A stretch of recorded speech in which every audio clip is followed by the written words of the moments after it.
மாண்புமிகு தமிழ்நாடு முதலமைச்சர் அவர்கள் தமிழர்களுடைய பாரம்பரியமான வீர விளையாட்டான ஜல்லிக்கட்டு மிக சிறப்பாக நேற்று தினம் அவனியாபுரத்திலையும் இன்றைக்கு பாலமேடில் இதுவரை நடந்த ஜல்லிக்கட்டை விட இந்த ஆண்டு சிறப்பாக நடந்து முடிக்கப்பட்டிருக்கிறது.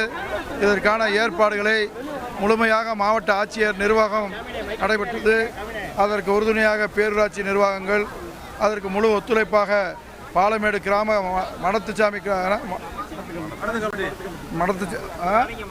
மகாலிங்க சுவாமி மடத்து கமிட்டியினுடைய நிர்வாகிகள், அதே போல் எங்களுடைய சோழவந்தான் தொகுதியினுடைய சட்டமன்ற உறுப்பினர், அதனுடைய பொறுப்பாளர்கள் மட்டுமுள்ள அனைவரும், அதே போல் பேரூராட்சி தலைவர், அது முன்னால் இங்கே இருக்கக்கூடிய தலைவர் எம்ஆர்எம், அதே போல் இந்த நிகழ்வில் இறுதியில் மதுரை நாடாளுமன்ற உறுப்பினர் வெங்கடேசன் அவர்கள் கலந்திருக்கிறார்.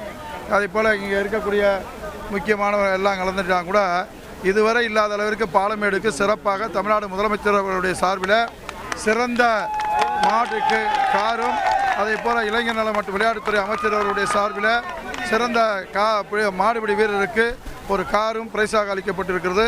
சோழவந்தான் சட்டமன்ற உறுப்பினர் அவர்களுடைய சார்பில் சிறந்த மாடுபிடி வீரருக்கு ஒரு பைக் அளிக்கப்பட்டிருக்கிறது. அதே போல் கிராம கமிட்டியின் சார்பாக நன்கராக அந்த சிறந்த இரண்டாவது மாட்டுக்கும் ஒரு பைக் அறிவிக்கப்பட்டிருக்கிறது. அதே போல் எந்த அளவில் எந்த ஒரு சின்ன ஒரு இது கூட இல்லாமல் சிறப்பாக இந்த ஜல்லிக்கட்டு நடந்து முடிந்திருக்கிறது என்பதை தெரிவித்துக் கொள்கிறோம். நாளைக்கு அலங்காநல்லூரில் நடைபெறக்கூடிய அந்த உலக புகழ்பெற்ற அலங்காநல்லூர் ஜல்லிக்கட்டை இளைஞர் நல மற்றும் விளையாட்டுத்துறை அமைச்சர் மாண்புமிகு உதயநிதி ஸ்டாலின் அவர்கள் துவங்க வைக்க இருக்கிறார் என்பதனையும் தெரிவித்துக் கொள்கிறேன். எனவே எந்த ஒரு இது இல்லாமல் எல்லா அதிகாரிகளும், அதே போல் காவல்துறையினுடைய அதிகாரிகள் முழுமையாக இதற்கு முழு ஒத்துழைப்பு தந்தார்கள்.